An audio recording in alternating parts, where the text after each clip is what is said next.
ഇപ്പൊ 43 years cinema ഇൻഡസ്ട്രിയില്. ഇനി എന്റെ അവിടെ നിന്ന് പോയത് വെറൈറ്റി മീഡിയ.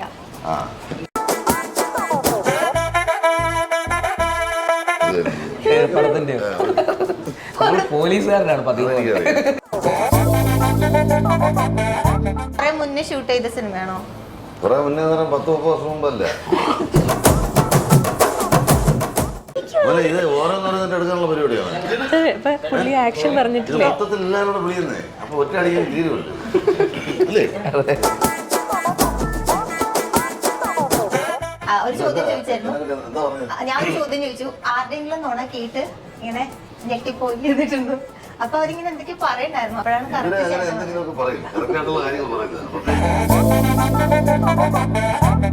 ചേട്ടന് വെളുപ്പിനൊക്കെ ഷൂട്ട് ചെയ്യുന്ന സമയത്ത് ഗ്രേസ് ആന്റണീന്റെ പേരൊക്കെ മറന്നുപോയി, മരിയാന്നൊക്കെ വിളിച്ചു. യാത്രയൊക്കെ ഒരുപാട് ഉണർന്നൊക്കെ ഇരിക്കുന്ന ആളാണ് ഞാൻ പൊതുവെ. പക്ഷെ എന്നാലും ഒരു 3:30 കഴിയുമ്പോൾ നമ്മൾ ഔട്ടാവും.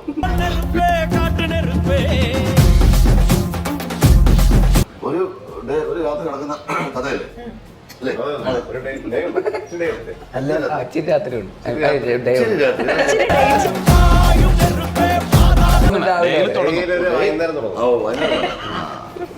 ചെറിയ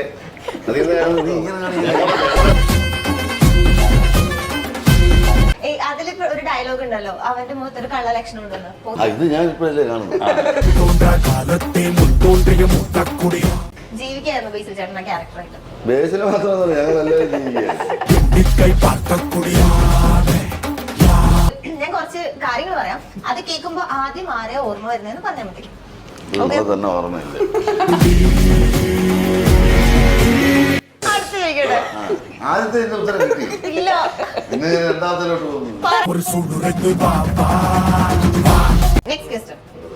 മുഖം കണ്ടാൽ തന്നെ മനസ്സിലാവും ഒരു നുണയനാണ്. മുഖം കണ്ടാൽ എങ്ങനെ? മുഖം കണ്ട ഒരാൾ ഫ്രോഡാണോ എല്ലാം തിരിച്ചറിയാൻ പറ്റും കുറച്ചൊക്കെ. മസ്താനെ കണ്ടിട്ട് ഞങ്ങൾക്ക് ഒന്നും മനസ്സിലാവണില്ല. നുണ എന്താന്ന് പോലും അറിയാത്ത ഒരാള് ഞാൻ.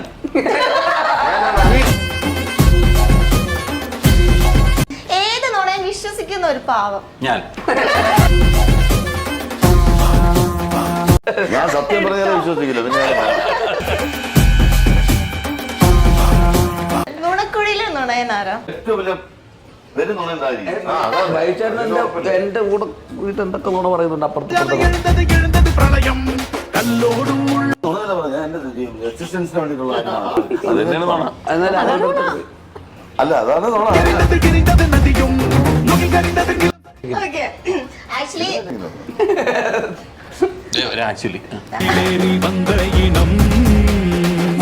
ആക്ച്വലി ഉണ്ടല്ലോ.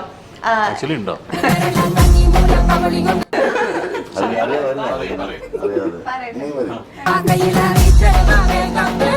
ബേസിൽ ചേട്ടനെ കുറിച്ചിട്ട് അത് പലരും നുണ പറയുന്ന കേട്ടിട്ടുണ്ട്. തുടങ്ങണ എങ്ങനെയാണെന്ന് അറിയുമോ? സത്യം പറഞ്ഞ വിഷമത്തോടു കൂടി ഏറ്റെടുത്ത ഒരു വീഡിയോ ആണത്.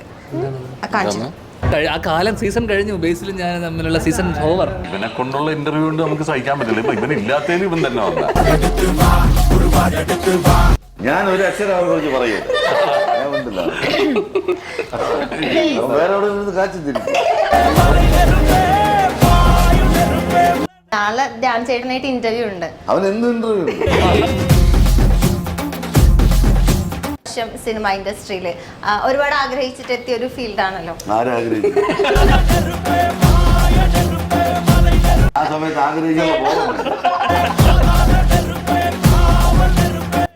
ഒക്കെ പറയണ്ടായിരുന്നു, എനിക്ക് എന്റെ കുറവുകൾ കേൾക്കാനാണ് കൂടുതൽ ഇഷ്ടം. അതെന്താ അങ്ങനെ? കുറവുകളാണ് കൂടുതലുള്ളത്.